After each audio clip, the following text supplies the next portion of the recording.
누가복음 15장. 많은 세리들과 죄인들이 말씀을 들으려고 예수님께 가까이 나왔습니다. 바리새파 사람들과 율법 학자들이 수군거리기 시작했습니다. 이 사람이 죄인들을 받아들이고 함께 먹기까지 한다. 그러자 예수님께서 그들에게 이 비유를 말씀하셨습니다. 너희 중에 어느 사람이 양 100마리가 있는데 그 가운데 한 마리를 잃었다고 하자. 그러면 그는 99마리의 양을 들판에 남겨두고 잃은 양을 찾을 때까지 찾아다닐 것이 아니냐. 그리고 양을 찾으면 양을 어깨에 메고 기뻐할 것이다. 집으로 돌아오는 길에 친구들과 이웃을 불러 말할 것이다. 함께 기뻐하자.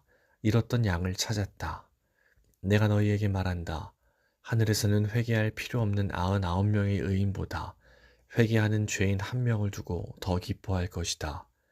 어떤 여자가 10개의 드라크마를 가지고 있다가 하나를 잃어버렸다고 하자.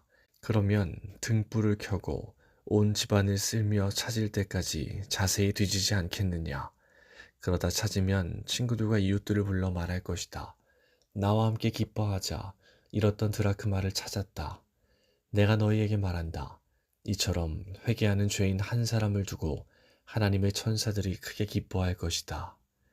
예수님께서 말씀하셨습니다. 어떤 사람에게 두 아들이 있었다. 그런데 작은 아들이 아버지에게 말했다. 아버지, 제가 받을 몫의 재산을 주십시오. 그러자 아버지는 재산을 두 아들에게 나누어 주었다. 며칠 뒤에 작은 아들은 모든 재산을 모아서 먼 마을로 떠나버렸다. 거기서 그는 방탕한 생활을 하다가 재산을 다 날려버렸다. 모든 것을 다 써버렸을 때 그 마을에 큰 흉년이 들었다. 그래서 그는 아주 가난하게 되었다. 그는 그 마을에 사는 한 사람에게 가서 더부살이를 하였다. 집주인은 그를 들판으로 보내 돼지를 치게 하였다. 그는 돼지가 먹는 쥐엄나무 열매를 먹어 배를 채우고 싶은 마음이 간절했다. 그러나 주는 사람이 없었다. 그제서야 그는 제정신이 들어 말했다.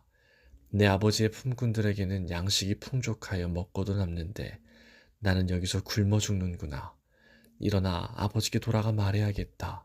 아버지, 저는 하나님과 아버지 앞에 죄를 지었습니다. 저는 더 이상 아버지의 아들이라고 불릴 자격이 없습니다.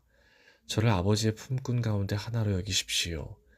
그 아들은 일어나 아버지에게로 갔다. 그 아들이 아직 먼 거리에 있는데 아버지가 그를 보고 불쌍히 여겨 달려가 아들을 끌어안고 입을 맞추었다. 아들이 아버지에게 말하였다. 아버지, 저는 하나님과 아버지 앞에 죄를 지었습니다. 저는 아버지의 아들이라고 불릴 자격이 없습니다. 그러나 아버지는 종들에게 말했다. 서둘러 가장 좋은 옷을 가져와서 아들에게 입혀라. 또 손가락에 반지를 끼워주고 발에 신발을 신겨라. 그리고 살찐 송아지를 끌고 와서 잡아라. 우리가 함께 먹고 즐기자. 내 아들이 죽었다가 다시 살아났고 잃어버렸다가 다시 찾았다. 그래서 그들은 함께 즐기기 시작하였다. 그때 큰 아들은 밭에 있었다. 그가 돌아와 집 가까이 다가왔을 때 음악 소리와 춤추는 소리를 들었다. 그는 종 하나를 불러 무슨 일인지를 물어보았다. 종이 아우님이 돌아오셨습니다. 무사히 건강하게 아우님이 돌아왔기 때문에 주인 어른께서 살찐 송아지를 잡았습니다. 하고 대답했다. 큰 아들은 화가 나서 집에 들어가려고 하지 않았다. 그의 아버지가 밖으로 나와 큰 아들을 달랬다. 큰 아들은 아버지에게 말했다. 보십시오. 저는 수년 동안 아버지를 섬겨왔습니다. 그리고 한 번도 아버지의 명을 어기지 않았습니다. 그런데 아버지께서는 한 번도 저를 위해서 친구들과 즐기라고 염소 새끼 한 마리도 주신 일이 없었습니다. 그런데 창녀들과 함께 아버지의 재산을 다 써버린 아들이 집에 돌아오니까 아버지께서는 그를 위해 살찐 송아지를 잡으셨습니다. 아버지가 그에게 말했다. 아들아, 너는 언제나 나와 함께 있었으니 내가 가진 모든 것이 내 것이 아니냐. 내 동생은 죽었다가 다시 살아났고 잃었다가 다시 찾았으니 우리가 즐거워하고 기뻐해야 하지 않겠느냐. 16장. 예수님께서 제자들에게 또 말씀하셨습니다. 어떤 부자에게 재산을 관리하는 일꾼이 있었는데 이 일꾼이 재산을 낭비한다는 소문이 들렸다. 그래서 그를 불러다가 말했다. 내가 자네에 관해 들은 소문이 어찌된 일인가? 더 이상 자네를 일꾼으로 쓸 수 없으니 자네의 일을 정리해 주게. 그러자 그 일꾼은 속으로 생각했다. 주인이 내 일을 빼앗으니 어떻게 해야 하나? 땅을 파자니 힘이 없고 국어를 하자니 창피한 노릇이구나. 내가 할 일을 알았다. 내가 이 자리에서 물러날 때 사람들이 나를 집으로 맞이하게 만들어야겠다. 그 일꾼은 주인에게 빚진 사람들을 하나씩 불렀다. 첫째 사람에게 물었다. 주인에게 빚진 것이 얼마요? 그가 올리브 기름 100마리요 라고 대답하자 그 일꾼이 말했다. 당신의 문서가 여기 있으니 어서 앉아서 50마리라고 적으시오. 또 다른 사람에게 그가 진 빚이 얼마냐고 물었다. 밀 100섬이요 라고 대답하자 그 일꾼이 말했다. 당신의 문서가 여기 있으니 80섬이라고 적으시오. 주인이 그 불의한 일꾼이 슬기롭게 행동하는 것을 보고 그를 칭찬하였다. 이 시대의 아들들이 자기 일을 처리하는 데 있어서는 빛의 자녀들보다 더 슬기롭다. 내가 너희에게 말한다. 불의한 재물로 친구를 사귀어라. 그러면 그 재물이 없어질 때 그들이 너희를 영원한 곳으로 맞아들일 것이다. 아주 작은 일에 충실한 사람은 많은 것에도 충실하다. 아주 작은 일에 충실하지 못한 사람은 많은 것에도 충실하지 못하다. 그러므로 너희가 불의한 재물에도 충실하지 못하면 누가 참된 것을 너희에게 맡기겠느냐? 너희가 다른 사람의 것에 충실하지 못하면 누가 너희 몫을 너희에게 주겠느냐? 그 어떤 종도 두 주인을 섬길 수 없다. 한 편을 미워하고 다른 편을 사랑하든지 아니면 한 편에게는 충성을 하고 다른 편은 무시하든지 할 것이다. 너희는 하나님과 재물을 함께 섬길 수 없다. 돈을 좋아하는 바리새파 사람들이 이 모든 것들을 들었습니다. 그리고 예수님을 비웃었습니다. 예수님께서 이들에게 말씀하셨습니다. 너희는 사람들 앞에서 스스로를 의롭다고 한다. 그러나 하나님께서 너희의 마음을 아신다. 사람에게 존경을 받는 것이 하나님께는 미움을 받는 것이다. 율법과 예언자의 때는 요한까지이다. 그러나 요한 이후부터는 하나님 나라의 복음이 전파된다. 모든 사람이 그 나라에 들어가려고 힘쓰고 있다. 율법의 작은 글자 하나가 떨어져 나가는 것보다 하늘과 땅이 없어지는 것이 더 쉬울 것이다. 자기 아내와 이혼하고 다른 여자와 결혼하는 사람은 누구나 간음죄를 짓는 것이다. 남편과 이혼한 여자와 결혼하는 사람도 간음죄를 짓는 것이다. 예수님께서 말씀하셨습니다. 어떤 부자가 있었다. 이 사람은 언제나 가장 비싼 옷을 입고 매일 호화스럽게 살았다. 한편 그 집 대문 앞에는 나사로라는 한 가난한 사람이 누워 있었는데 몸에는 부스럼투성이었다. 그가 부자의 식탁에서 떨어지는 부스러기로 줄인 배를 채우기를 원했다. 심지어 개들이 와서 그의 부스럼을 핥았다. 어느 날 그 거지가 죽어 천사들에게 이끌려 아브라함의 팔에 안겼다. 부자도 죽어 땅에 묻혔다. 부자는 지옥에서 고통 가운데 있다가 눈을 들어보았다. 멀리 아브라함이 보이고 나사로가 그의 품에 안겨 있는 것을 보았다. 그가 소리쳐 말했다. 아버지 아브라함이여, 제게 자비를 베풀어 주십시오. 제 혀를 적실 수 있도록 나사로의 손가락 끝에 물을 찍어 제게 보내주십시오. 제가 이 불꽃 가운데서 몹시 고통을 당하고 있습니다. 그러나 아브라함이 말했다. 얘야, 내가 살아있을 때의 좋은 것을 마음껏 누렸고 나사로는 온갖 나쁜 것을 겪은 것을 기억하여라. 이제 나사로는 여기서 위로를 받고 너는 고통을 받는다. 이뿐 아니라 우리와 너희 사이에는 큰 구렁이 있어서 어느 누구도 너희를 돕기 위해 건너갈 수 없고 아무도 그곳에서 우리에게로 건너올 수 없다. 부자가 말했다. 그러면 제발 부탁입니다. 아버지, 나사로를 제 집안에 보내주십시오. 제게 형제가 5명이 있는데 나사로가 가서 증언하여서 그들이 고통받는 곳에 오지 않게 해주십시오. 아브라함이 대답했다. 그들에게는 모세와 예언자들이 있다. 그들은 그 소리를 들어야 한다. 부자가 말했다. 그렇지 않습니다. 아버지 아브라함이여, 누군가 죽었다가 살아나 그들에게로 가면 그들이 회개할 것입니다. 아브라함이 그에게 대답했다. 만일 그들이 모세와 예언자들의 말을 듣지 않는다면 죽은 사람이 다시 일어나도 그들은 믿지 않을 것이다. 17장. 예수님께서 제자들에게 말씀하셨습니다. 죄짓게 하는 일이 없을 수는 없다. 그러나 죄짓게 하는 사람에게는 화가 있다.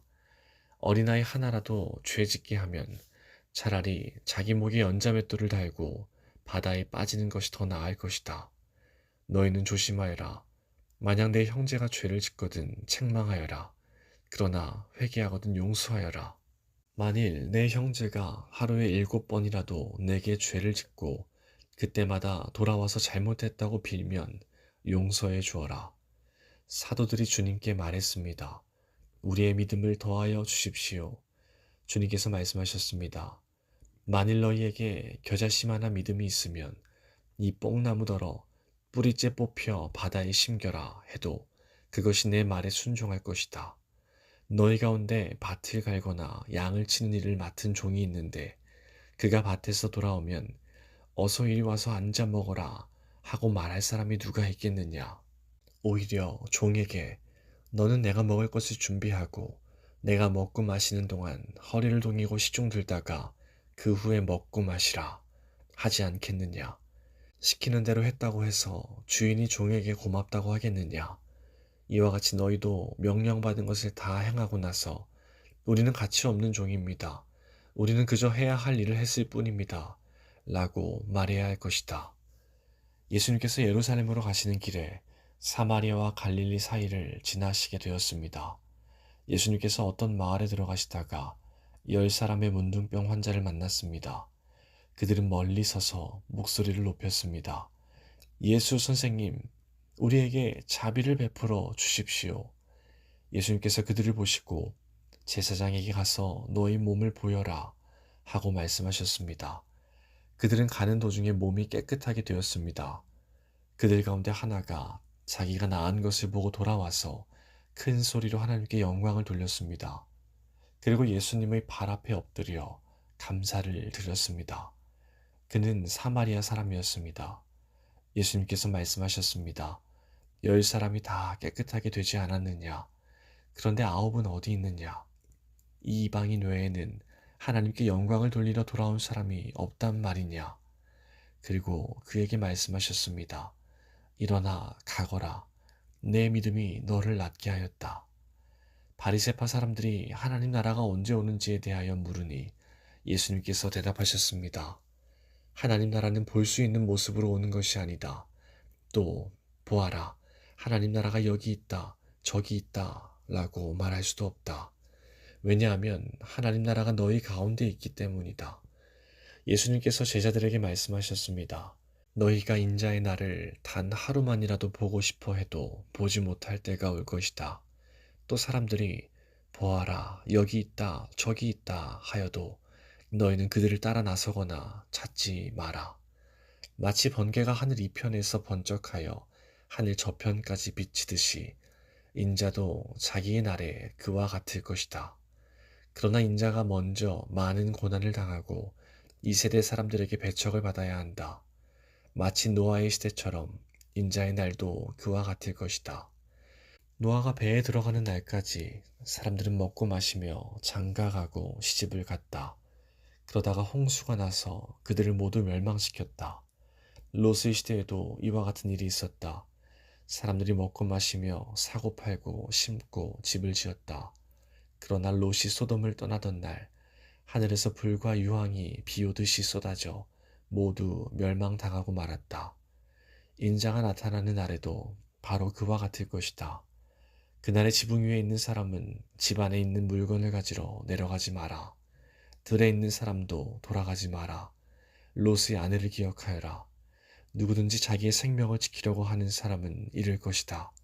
그러나 자기 생명을 버리는 사람은 얻을 것이다. 내가 너희에게 말한다.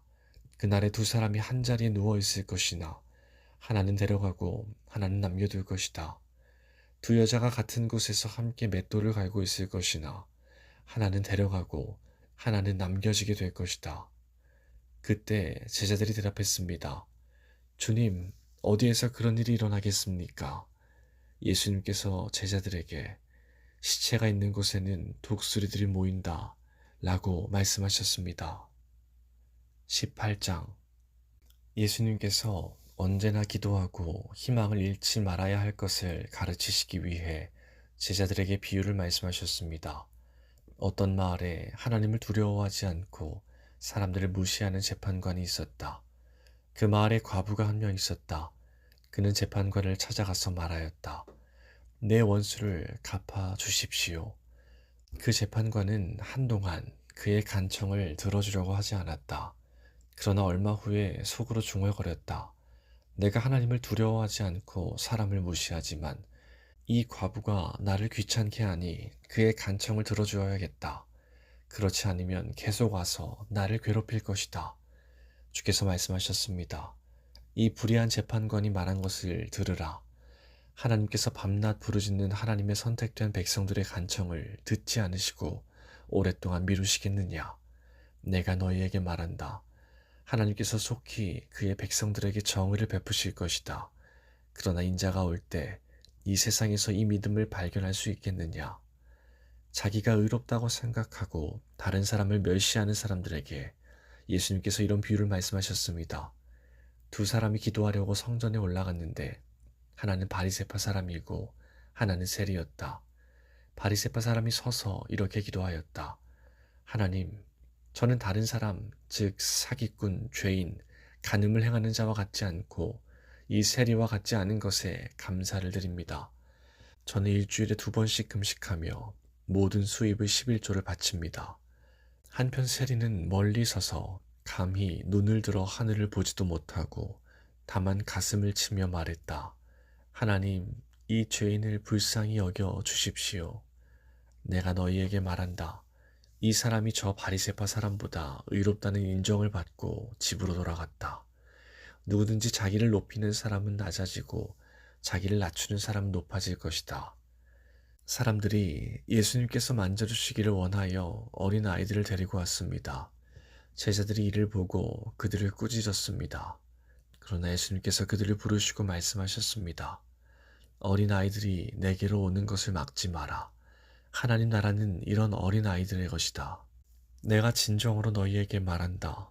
어린아이와 같이 하나님 나라를 받아들이지 않는 사람은 하나님 나라에 들어갈 수 없다. 어떤 지도자가 예수님께 선한 선생님, 영생을 얻으려면 무엇을 해야 합니까? 라고 물었습니다. 예수님께서 대답하셨습니다. 왜 나를 선하다고 하느냐? 선한 분은 오직 하나님 한 분뿐이시다.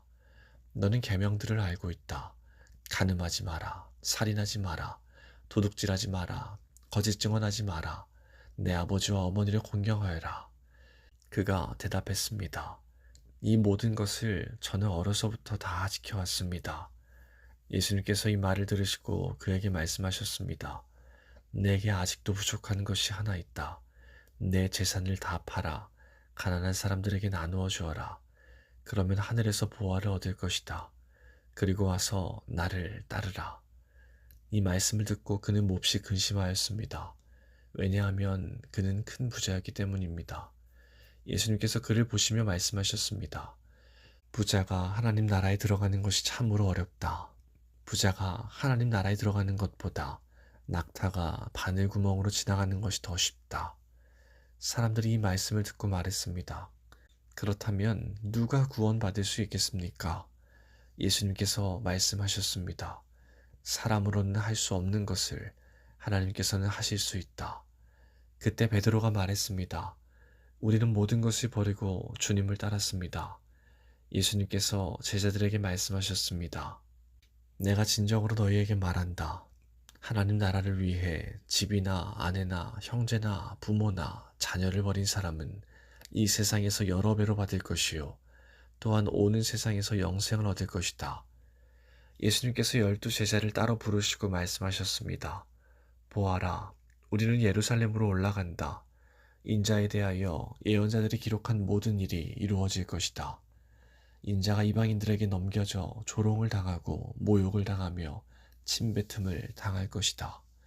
그리고 이방인들이 인자를 채찍질한 후 죽일 것이다. 그러나 3일 만에 다시 살아날 것이다.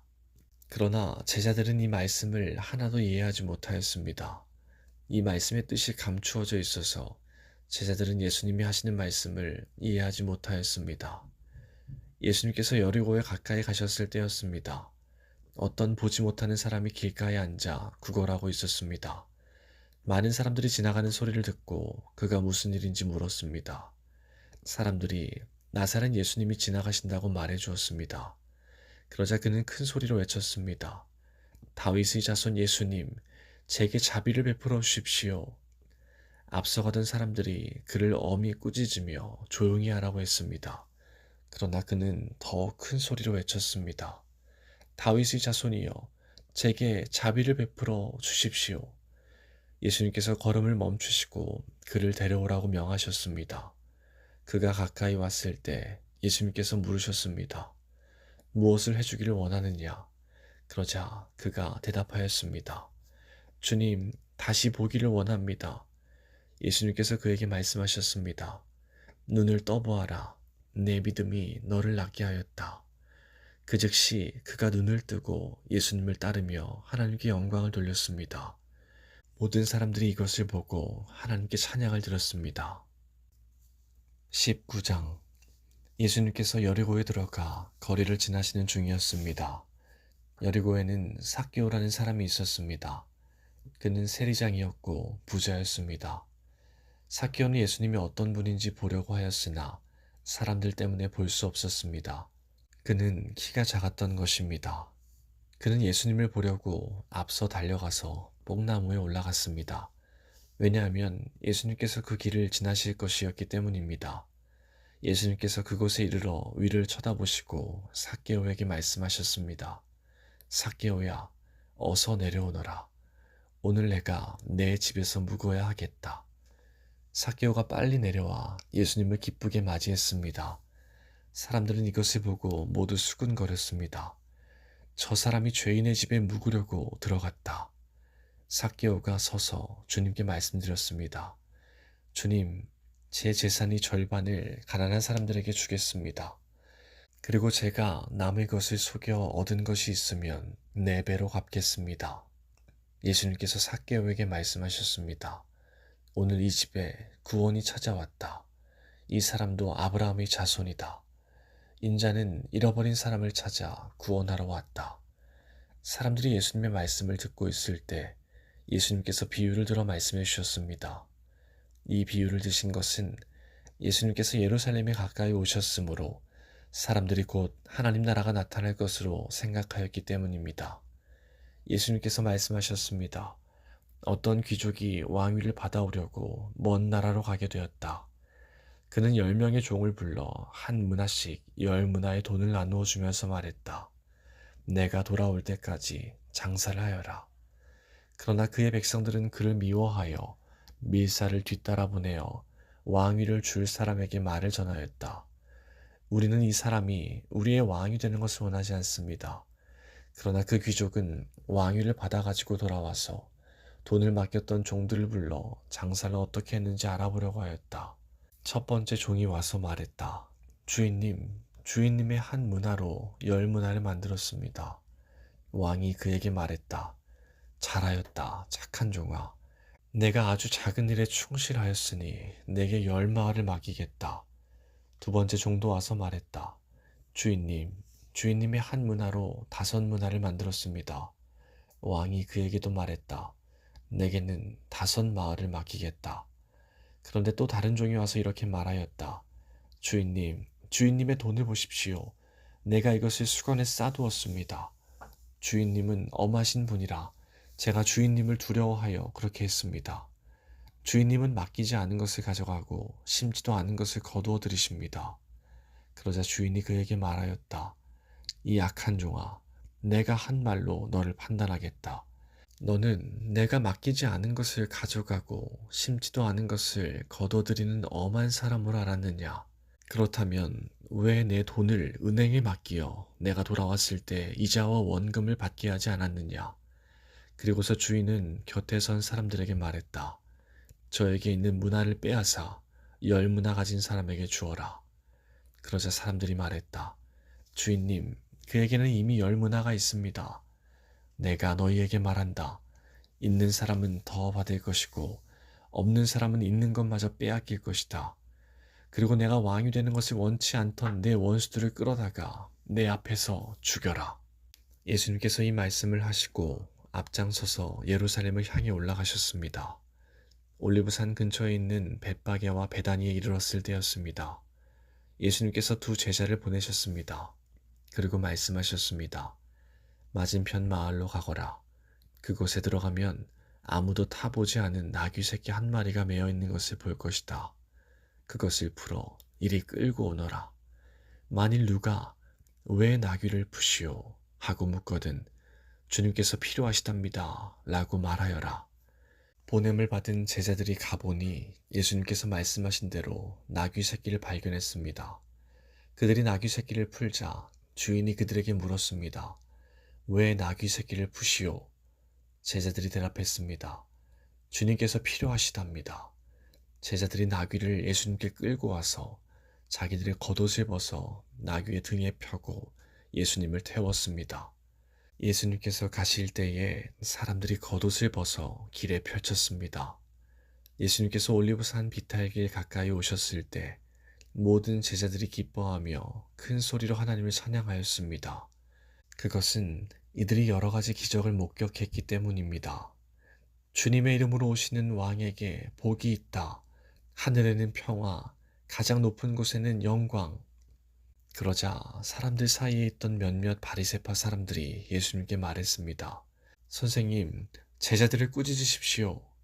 예수님께서 대답하셨습니다. 내가 너희에게 말한다.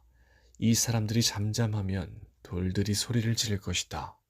예수님께서 예루살렘에 가까이 오셔서 그 도시를 바라보시고 눈물을 흘리셨습니다. 그리고 말씀하셨습니다. 오늘 내가 평화의 길을 알았더라면 좋았을 텐데. 그러나 지금은 이것이 너에게 감춰져 있다. 내 원수들이 너를 향해 흙덩이를 쌓고 너를 에워싸고 사방으로 포위할 때가 올 것이다. 그리고 너를 짓밟고 너와 함께한 내 자녀들도 짓밟을 것이다. 또한 돌 위에 다른 돌 하나라도 남지 않게 할 것이다. 이는 하나님께서 찾아온 때를 내가 깨닫지 못했기 때문이다. 예수님께서 성전에 들어가 장사하는 사람들을 내쫓기 시작하셨습니다. 그리고 그들에게 말씀하셨습니다. 내 집은 기도하는 집이다 라고 성경에 쓰여 있는데 너희는 이 집을 강도의 소굴로 만들었다. 예수님께서 날마다 성전에서 가르치셨습니다. 그러자 대제사장들과 율법학자들 그리고 백성의 지도자들이 예수님을 죽이려고 하였습니다. 그러나 모든 백성들이 예수님의 말씀을 열심히 듣고 있었으므로 예수님을 죽일 방법을 찾을 수 없었습니다.